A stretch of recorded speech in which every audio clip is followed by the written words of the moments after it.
How to fix app crashing problems on Android.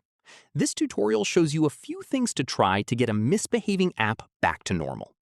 First, long press the app icon from your home screen or app drawer and tap App Info. From there, tap Force Stop and tap OK on the confirmation that appears. After that, tap Storage and then tap Clear Cache to wipe any temporary files that might be causing the crash. From here, try opening the app again to see if that fixed it. Following this, if it's still crashing, come back to the same App Info screen and tap Storage again. At this point, tap Clear Data and confirm. This resets the app completely, so keep in mind you may need to sign back in afterwards. After that, if clearing the data didn't help, open the Play Store, search for the app, and install the update if one is available, since crashes are often fixed in newer versions.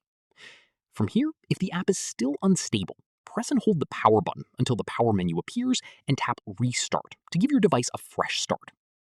Finally, if none of the above works, go back to App Info, tap Uninstall, then reinstall the app fresh from the Play Store, and that should clear up any deeper issues causing it to crash.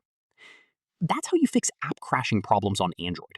If this helped, give it a like, subscribe for more tutorials, and hit the bell so you never miss an upload. See you then!